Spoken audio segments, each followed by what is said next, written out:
to have this opportunity to talk with uh, Arun Anand ji and Dr. Vinay Nalwa, both of whom have co-authored this book, Ramjanmabhoomi, Truth, Evidence, Faith. It's a very slim book, and I was amazed at how readable it is. It is for a book which is full of facts. One doesn't expect to be able to read it so easily, but it was a very easy read, and it gives a synoptic view of everything to do with the whole issue. So I'm supposed to be joined by my friends Lakshmi Prasad and Arnab. So I'll tell you a little bit about them because they might come in a bit later. Actually, we are a small group spread across India, and most of us have not actually physically met. We came together during the COVID time, and we call ourselves Voice of India Academy. We draw our inspiration from the body of work put out by Ram Swarup ji and Sitaram Goel ji, along with the whole group which is now being published by Voice of India, like Coenrad Elst and David Frawley and so many others. So Lakshmi Prasad is a chartered accountant, and he works in finance in Bangalore. He comes from a very illustrious family of upasakas. They are sampradaya steeped in sampradaya, and he's also very often seen on Twitter. He's very regularly posting. Good. So Arnab has also joined, and Arnab is a faculty in IIT Kanpur. He's in the computer science department, and he and his father have translated at least one book so far of Sitaram Goel ji into Bangla. I hope there are more in the pipeline. And great. I am a physician. I used to be a professor and administrator in a tertiary level medical school here in Pondicherry, but I took retirement some time back, and I devote myself to these type of things, enlightening myself and trying to enlighten others. So with these few words, I request both of you, Arun ji and Dr. Vinay ji, to, since time is a constraint today, so we will let you tell us about the book a little bit, and then we will ask you questions within the permitted time. No? Namaskar. As time permits. Okay. So I'll start. I'm audible? Yes, sir. Yes, ma'am. You're audible. Okay. So our book, the Ramjanmabhoomi, it's about the sacred birthplace of Lord Ram in Ayodhya, Uttar Pradesh, which holds immense importance for Hindus. In 1528, Babur demolished the Ram temple and built a mosque, sparking a centuries long struggle for Hindus to reclaim that site. The movement, then when it initiated in the 80s, it reshaped the Indian politics. That also we have covered in our book. And so after the longest legal battle in history, the Supreme Court ruled in favor of building a Ram temple in 2019. So this book delves into the historical, archaeological, and legal aspects of Ramjanmabhoomi, exploring evidence of its significance, including ancient texts and travelers' accounts. As Kiranji has already mentioned, it's about highlighting the enduring faith in Lord Ram that initiated us into going for the book. And we've also seen, like, throughout history, Hindu-Muslim tensions though marked the site, yet the determination to restore the temple always persisted. The book sheds lights on the continuous battle for this holy land, culminating in the construction of the Ram temple, a victory celebrated by millions in India. So we, since Sri Ram's existence was questioned during the trial, So naturally, the beginning for us was So the research. actually, you mentioned.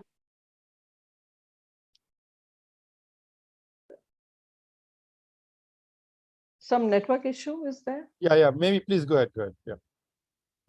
Yeah. So, like even Sri Ram's existence was questioned during the trial. So the natural beginning for us was to, research through historical documents, scriptures, to bring forth the historicity of Sri Ram's life and significance of Ramjanmabhoomi. And the book mentions many Indologists, European travelers of 16th to 19th centuries. Like some of them were quoted in the Supreme Court verdict also. That includes William Finch, who saw millions of many Brahmins and pilgrims in the ruins of Ramjan castle of Lord Ram, and they were recording the pilgrims, names of the pilgrims, and were told that it is a custom that has been happening since hundreds of years. And there were other ceremonial ablutions that were also carrying on for many centuries. So then came Joseph Tiefenthaler, that he gave the conclusive, the first proof that we can say of a triple dome erected by Babur on the Ramjanmabhoomi temple. So that account was also significant. So our journey then moved toward the geographical correctness of Ramayana and of the temples that commemorated Rama's visit, Sri Ram's visit. And for that, like all the scientific studies which have been conducted regarding the mention of vegetation by Valmiki in the Valmiki Ramayana, and even the position of the nakshatras, that have also been corroborated by the scientific tools of the modern day. So there was no conflict between the science and the history of India. And then we went through the British survey reports, land revenue, settlement records, and these all were, corroborating about the destruction of temple and, building of mosque on it. In fact, even the Muslim scholars have written a lot on Ramjanmabhoomi, and how they have, it's interesting to note, and irony also, that Muslim scholars have glorified the destruction of Ramjanmabhoomi. So that way we also get, the Muslim scholars also describing them. Then our, book sees the 1949 as a turning point. That after 2 years of independence, two important things took place. One was the application to the UP government for the building of temple, and the second one was the appearance or the revelation of Ram Lala in the Garbhagriha.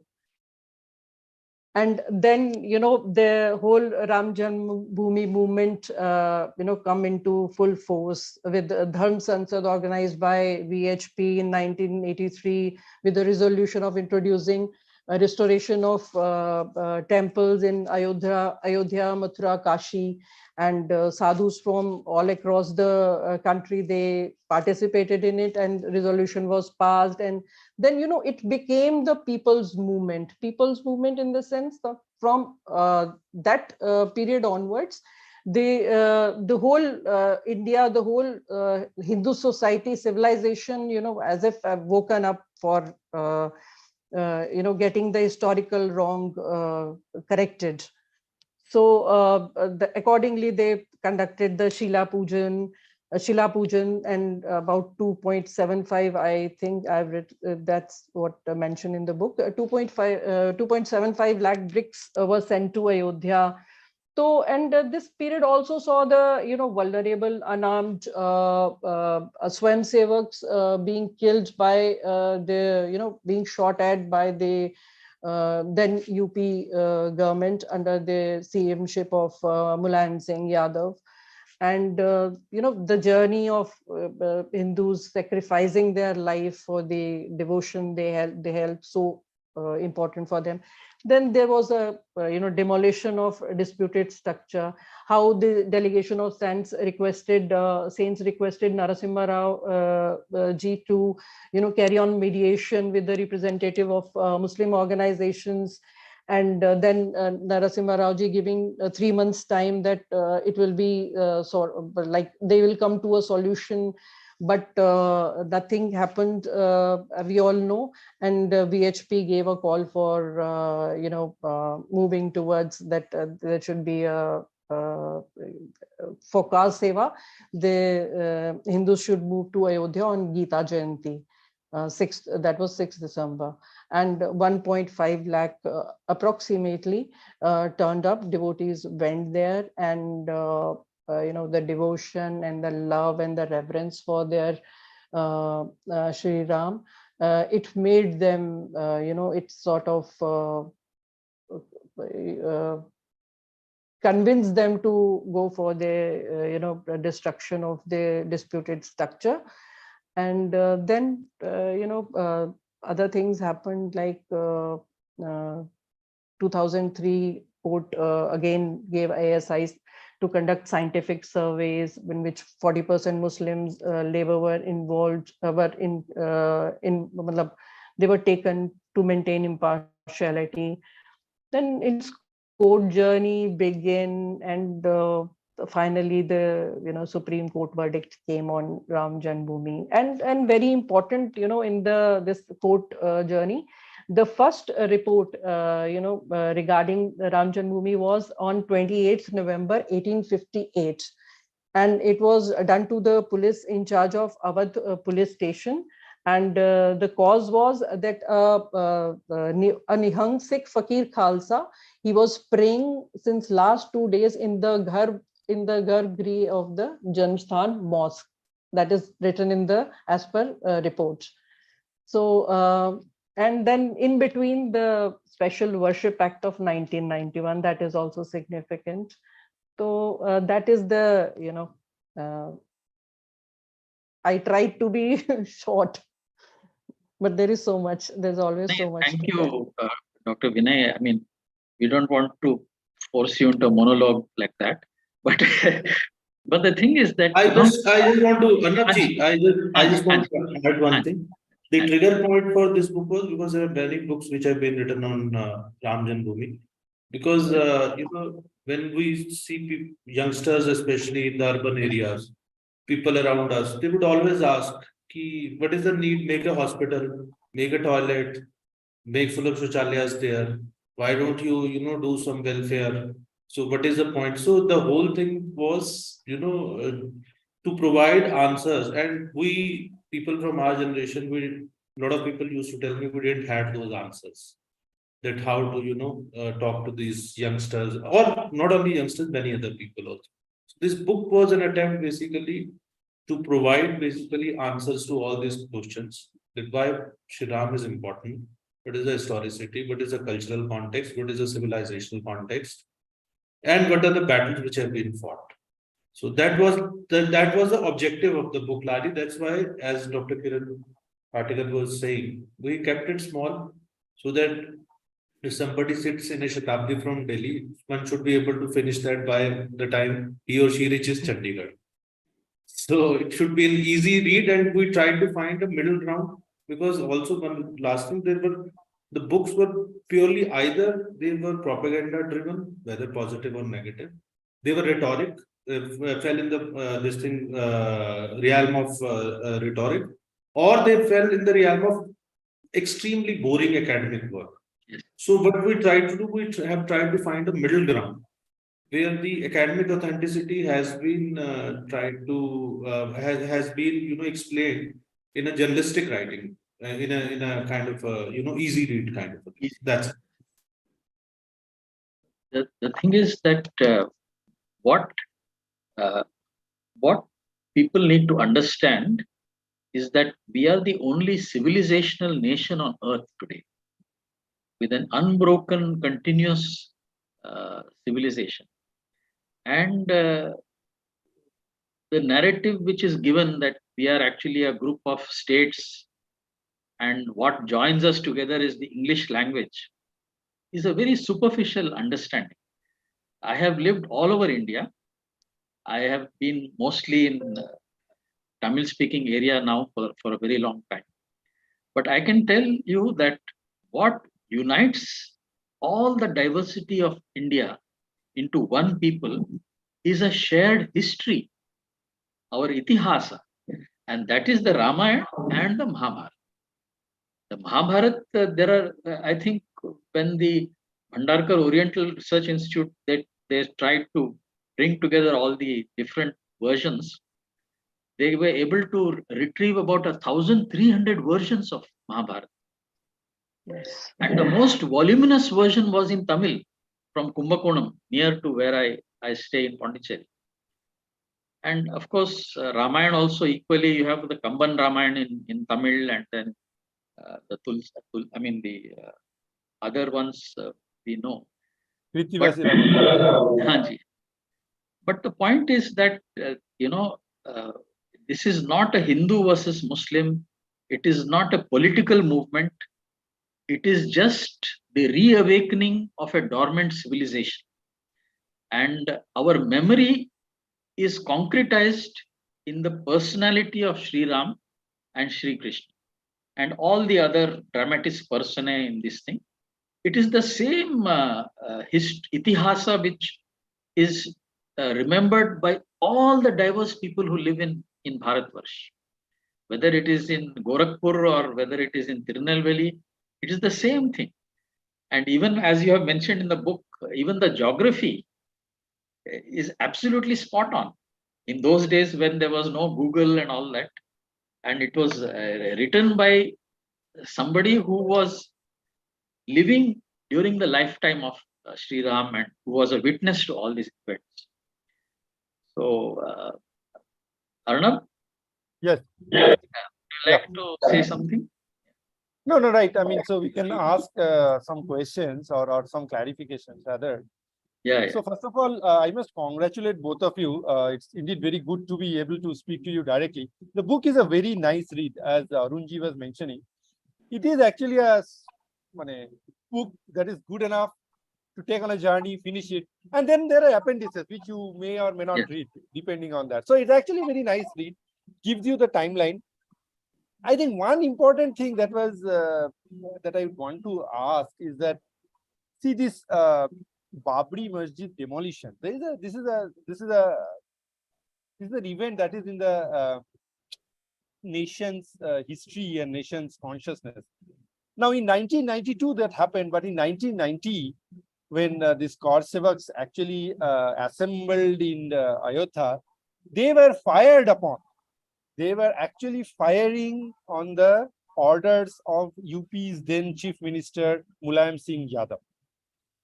Actually, a lot of people died. And in fact, there are reports that they were targeted. Some of them were targeted. They were not even in the scene, and later on they were killed and this passed on as this thing. So your comments on that, and why is that an important event, or do you think it is not an important event to be linked to this Ramjanmabhoomi?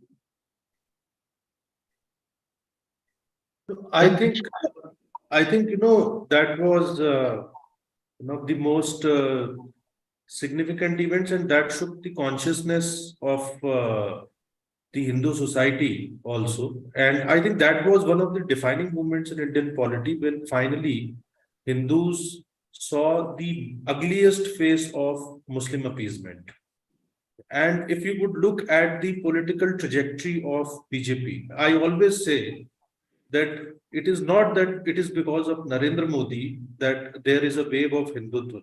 It is because there is a wave of Hindutva that Narendra Modi has been able to, come to power. Of course, his contribution, he has been there at the right place at the right moment. But the wave of Hindutva has been going on. So I would say there are two defining movements in the post-independence history where the Hindu consciousness really shook. One is, rather I would say three events actually. One was the Meenakshipuram conversions, but because it happened in Tamil Nadu, and that was actually the trigger point, I would say, of launching the Ramjanmabhoomi. That was actually the trigger point. And then there is the Shah Banu case. And then the third one is the firing on the car savers. So these are three events actually, because it takes time in a country like India to see the impact. So the impact which we are witnessing today to a large extent, I think the reason is what happened in Ayodhya during this thing cars. And I know it as a matter of fact because I was associated with it very closely. And so I was part of the car seva movement as a swamsevak. So I have seen that closely firsthand. And that really, I was in college, that really shook the consciousness of the nation. And the Hindus for the first time felt, that how helpless they are.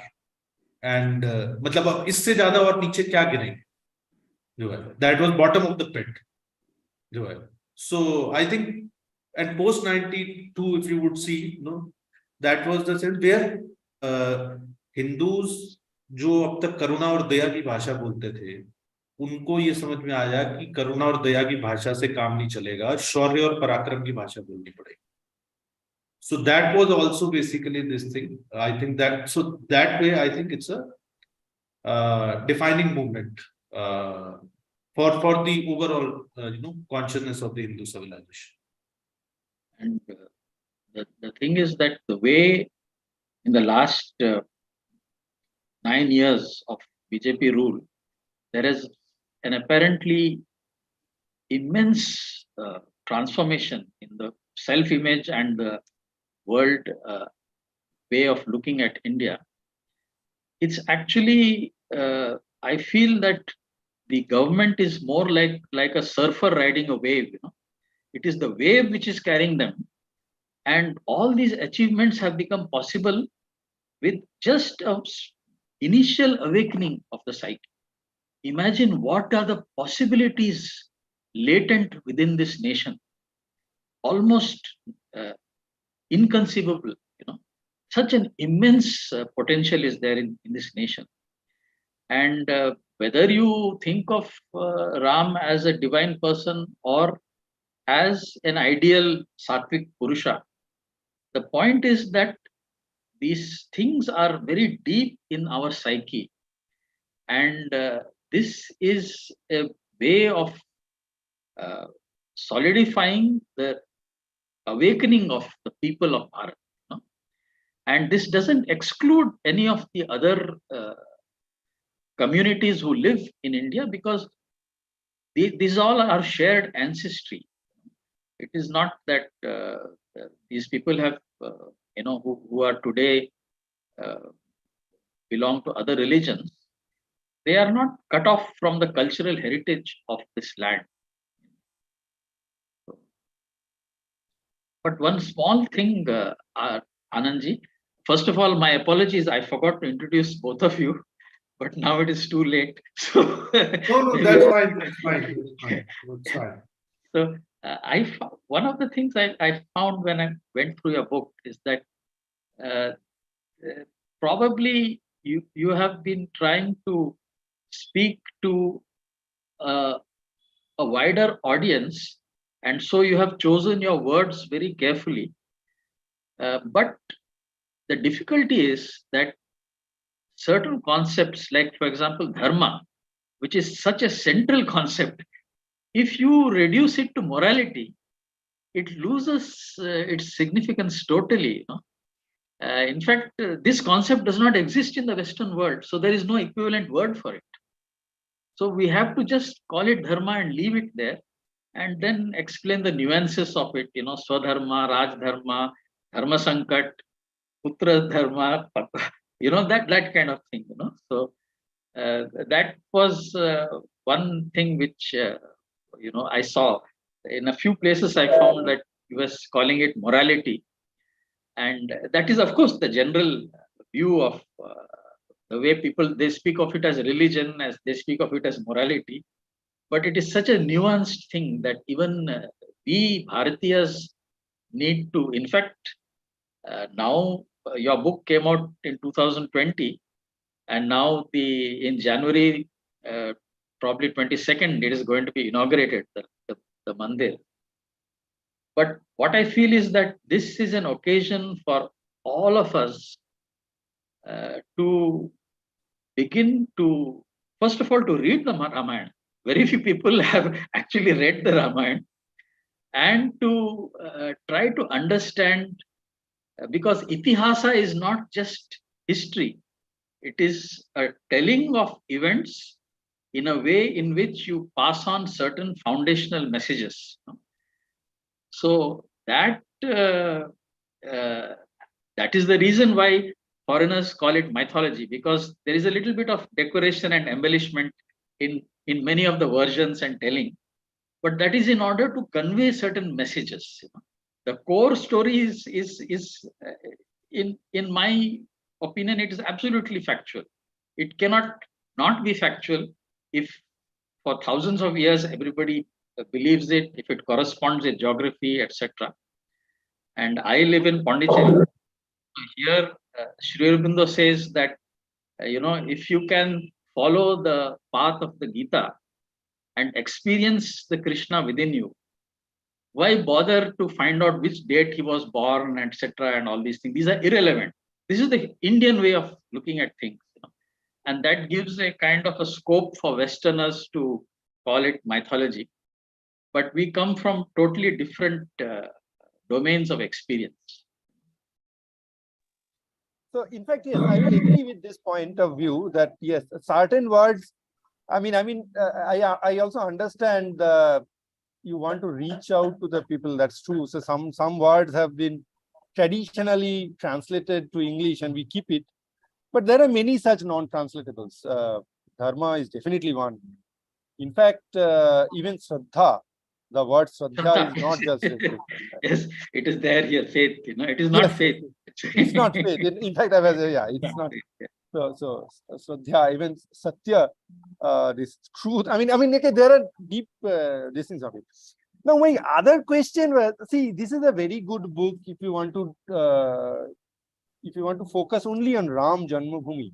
Now, the question is, as you said, there are events that mark the Hindu psyche of the country. These three big events that you said, and Ramjanmabhoomi is kind of one of the culminations probably of it. There are this Mathura issue, and then there are other issues.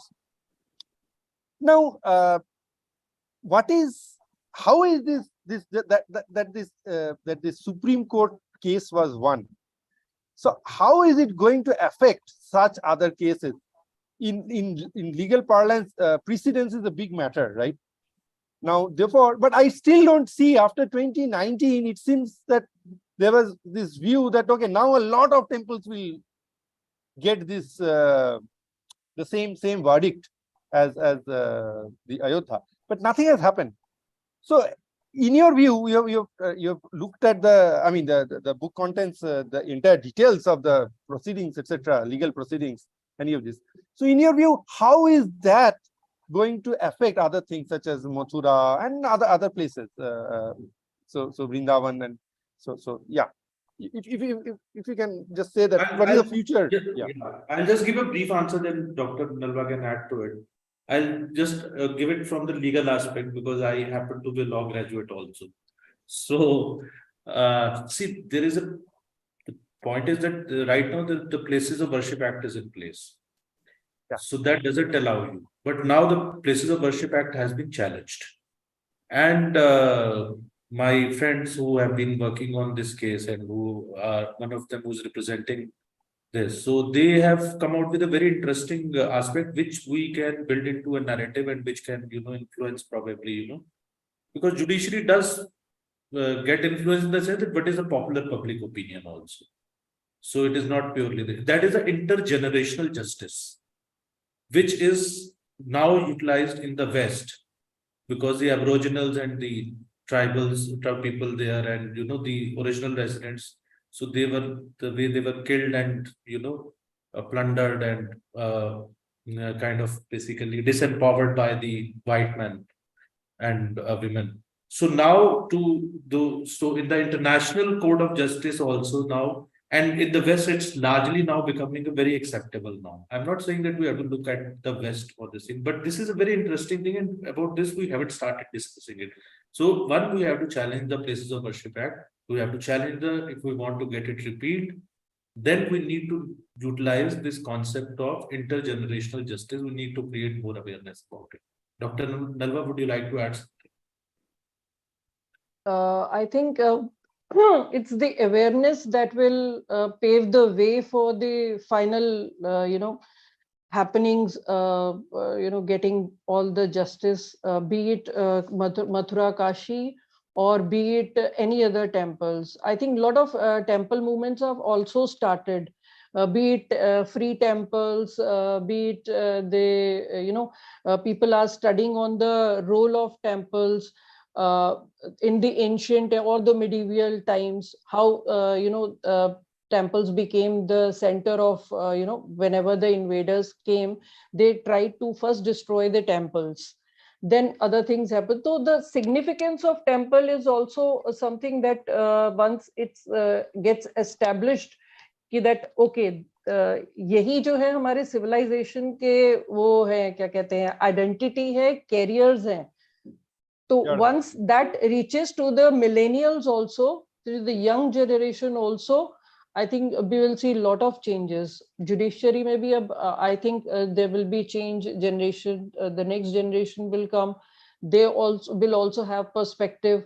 So that's why we wanted, ये book जो हमने millennials के लिए ही हमारा focus इसीलिए था, so that the new generation will have more open outlook. They will not see civilization or the Hindu religion, or religion to nahi bolenge, Hinduness as a dogma or rituals ka ek wo group of rituals or systems, bas yahi hai. So they have to identify कि उसका आध्यात्मिक कितना अंदर तक है.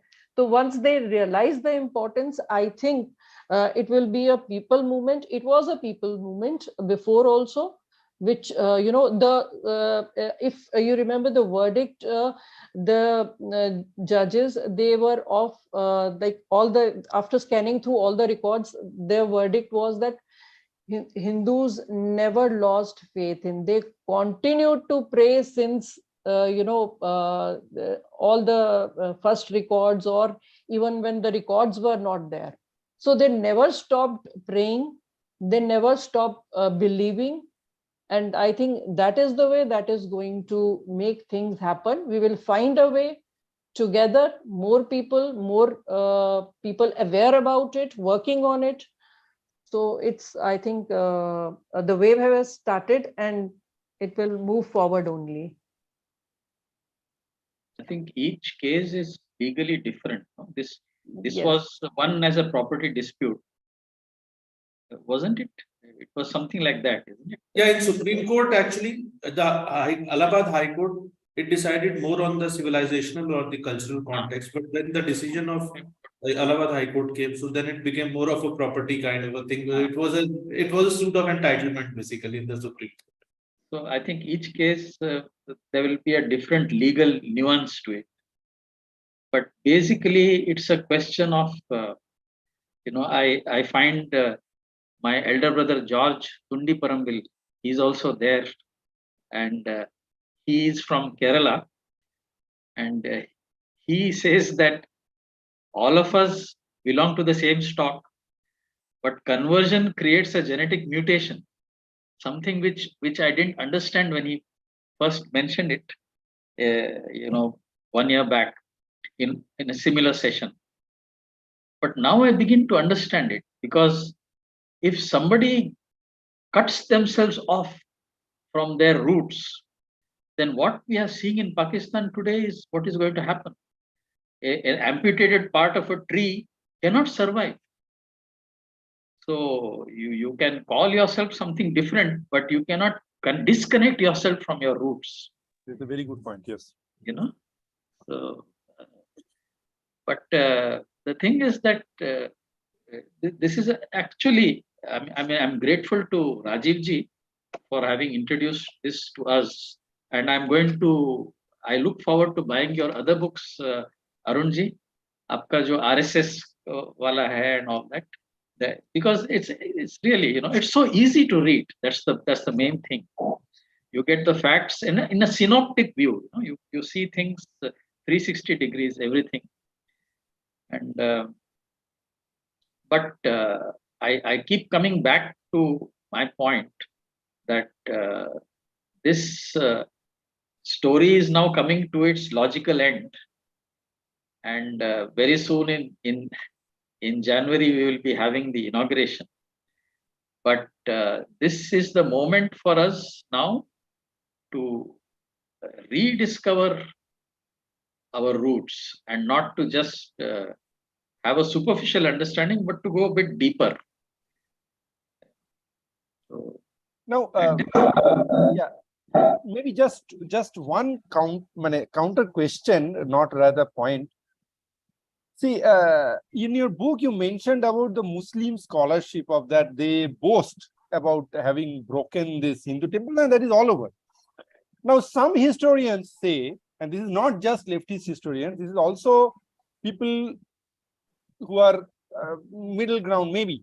I mean, they sometimes castigate the Muslim invaders, etc. They also say that there was a competition among them to break idols, and therefore they exaggerate sometimes. Because to prove that I am a better king than you, if you have broken 10 temples, I must write 15, even though I have broken only 5.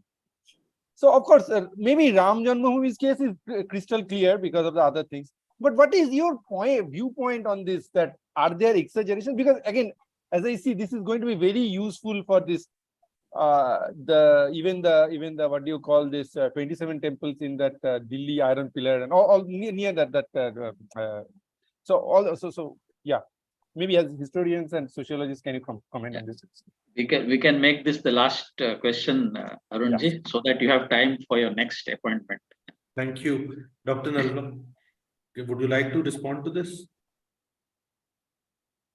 I think you have better answers. Okay. Go ahead. No, I don't have better answers. Actually, see, I'll tell you. The thing is that I think we need to check and cross. That's a fact that they exaggerated at times. That's an accepted history. So what we need to do, we need to basically check and cross check, and I would say that way we have relied to a large extent on Sitaram Goyalji's account also. Yes. The 2-volume book which he has written. Yeah, what happened to Hindu temples? Yeah, so that's a phenomenal work which he has. So Phenomenal. frankly, we didn't have to do much labor on that, and then of course we what one can do, one can. There is another very interesting 4-volume kind of collection which has been brought out by Prabhat Prakashan. It's called The India They Saw. Yeah, they saw. So which right since the inception, they have taken accounts of all the travelers who came to India.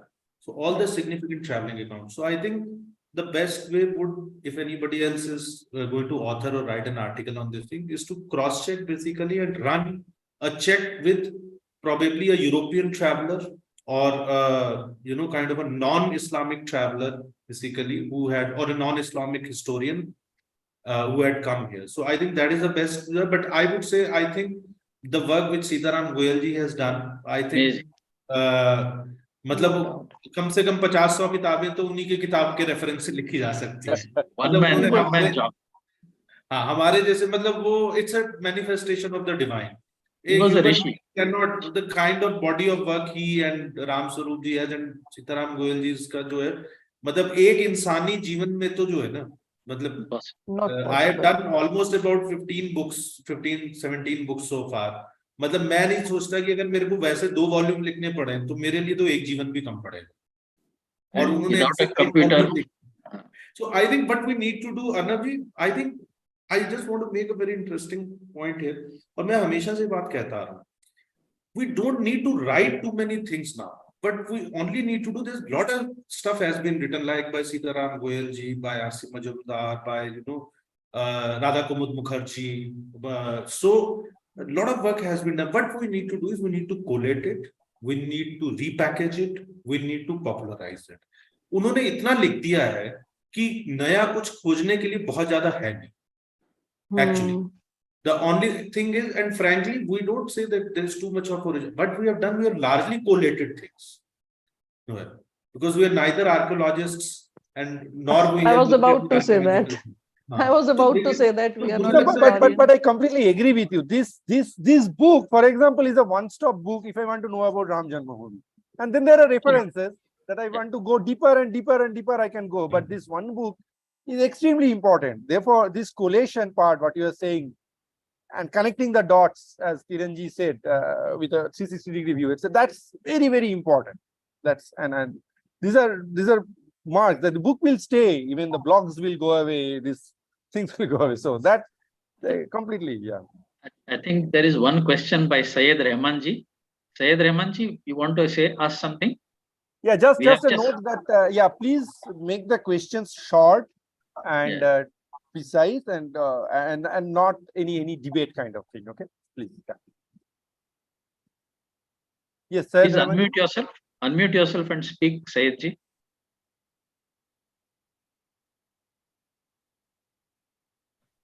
If not, we'll have to let our guests leave.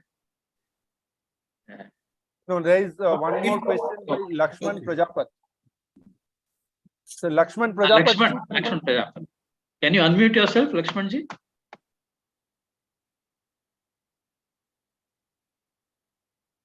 Lakshman ji short हाँ मैं short रखूंगा। सबको मेरा प्रणाम है। रामदेव साहब, मैं interventional cardiologist हूँ। आयुर्वेद को और योग को मैं फॉलो भी करता हूँ और सबके बारे में टॉक्स वगैरह देता हूँ डिफरेंट प्लेसेस पे। तो आपकी जो बुक आई है वो बहुत वंडरफुल है, बहुत बहुत धन्यवाद है।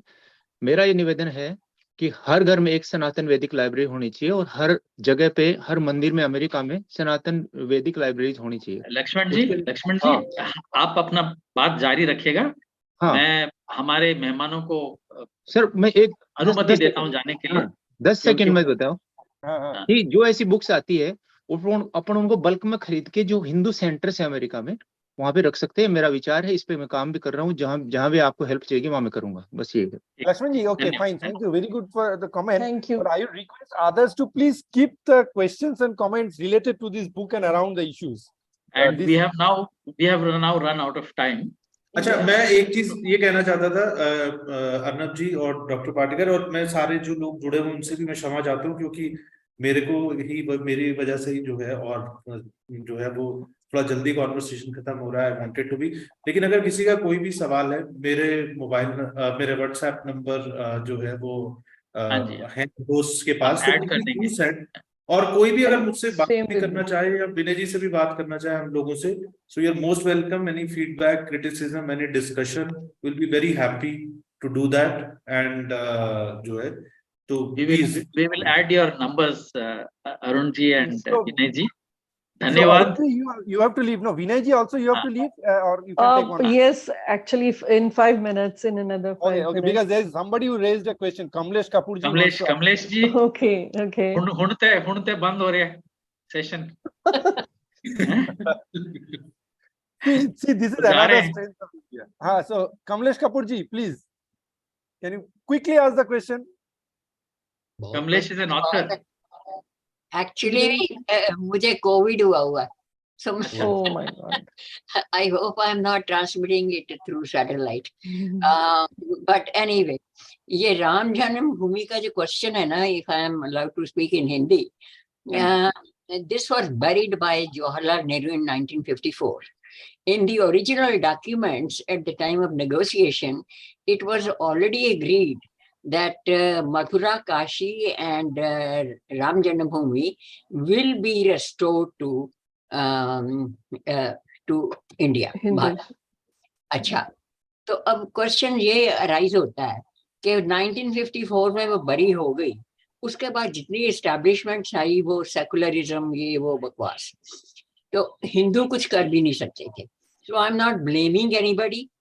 I am just saying one question कि जो काम आज से 70 साल पहले होना चाहिए था, अब जब आप करेंगे ना और कर रहे हैं, तो उतनी देर में एटलीस्ट 10 जनरेशन जो है ना वो आपसे मेंटली अलग हो गई है. We have isolated them, insulated them from the truth and the facts. Okay, so this is what I'm saying, that it is nice to have books. And the second question, I have personally approached several temples, that I have double sets of Vedas and I have everything lying around, which I want to try. Kamlesh ji एक minute Kamlesh ji, Arun ji और विनय जी आप हमसे विदा लीजिएगा। बहुत बहुत धन्यवाद, शुक्रिया, और दोबारा हम आपसे मिलेंगे अगले किताब। मीटिंग खत्म हो गई? नहीं, तुसी दसो ना कमलेश, तुसी दसो। अच्छा, I just wanted to say that even if you are giving them free, you know where they kept the books outside the ladies' room in the temple. एक टेबल बना दिया, वहां रख दिए। अब हमारी धार्मिक जो आस्था है उसको कितनी ठेस पहुंची होगी। तो मैंने कहा कि I donate the money also, please make a wall to wall cabinet in one of the meeting rooms. उसमें कोई जगह भी नहीं खराब होगी, तो उसमें बुक्स रखो। तो उन्होंने कहा कि वो चोरी हो जाएंगी। तो चोरी तो बाहर भी, बाथरूम के बाहर हो जाएंगी, अगर चोरी का डर है। तो अगर कोई चोरी कर ले जाता है ना, तो मुझे बड़ी खुशी होगी कि किसी के घर में उसकी वैल्यू है।